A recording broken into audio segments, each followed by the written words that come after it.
Swastiastu. Nama saya Ida Ayu Nariswari, nomor urut 16 dari kelas 11F. Saya akan membuat video mengenai sumatif proyek mobilitas manusia. Ini merupakan video yang kedua, yang dimana saya akan menjelaskan mengenai struktur sel saraf dan juga fungsinya. Yang pertama, sebelum saya menjelaskan mengenai struktur sel saraf, saya akan menjelaskan terlebih dahulu apa itu sel saraf.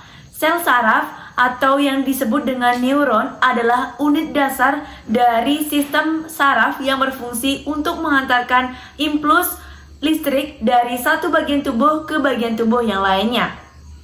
Neuron memiliki struktur khusus yang memungkinkan pengiriman informasi secara cepat dan juga efisien melalui sinyal listrik dan kimia. Baik, bisa disimak, ini merupakan struktur sel saraf yang sudah saya buat dalam bentuk 3 dimensi.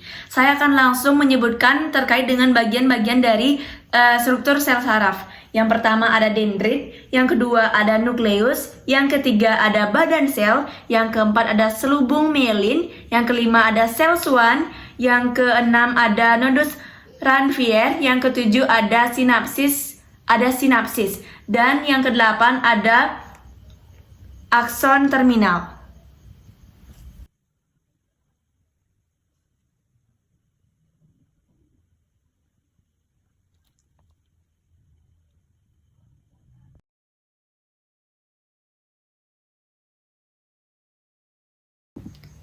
Baik, saya akan menjelaskan mengenai struktur-struktur dari sel saraf.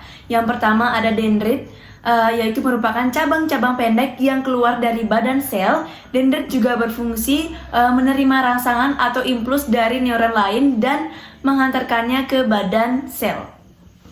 Yang kedua yaitu ada badan sel, bagian utama dari neuron yang mengandung nukleus dan juga sitoplasma.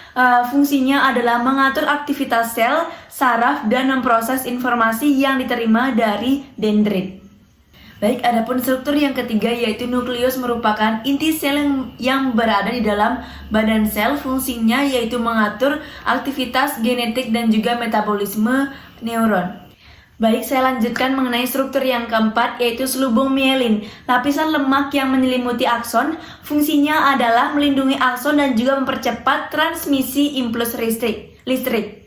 Yang kelima yaitu ada nodus Ranvier, yang dimana celah kecil di antara selubung mielin. Bagian ini mempercepat hantaran impuls melalui proses yang disebut dengan lompatan saltory conduction. Yang keenam ada sel Schwann, sel yang membentuk selubung mielin pada akson di sistem saraf tepi. Sel ini juga membantu regenerasi akson yang rusak. Yang ketujuh ada sinapsis, merupakan ujung akson yang berfungsi dengan dendrit neuron lain atau sel target. Fungsinya adalah menyampaikan impuls melalui zat kimia yang disebut dengan neurotransmitter. Dan struktur yang terakhir yaitu akson terminal. Akson terminal merupakan serabut panjang yang menghantarkan impuls dari badan sel menuju bagian lain seperti neuron, otot, atau kelenjar. Akson inilah yang membawa sinyal ke tujuan akhir.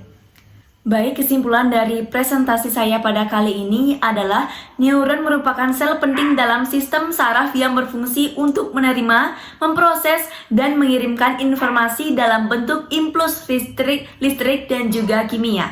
Setiap bagian dari neuron memiliki peran spesifik yang mendukung jalannya komunikasi antar sel saraf. Struktur yang kompleks ini memungkinkan tubuh merespon rangsangan dengan cepat dan terkoordinasi. Baik, sekian dari saya. Terima kasih. Om Santi Santi Santi Om.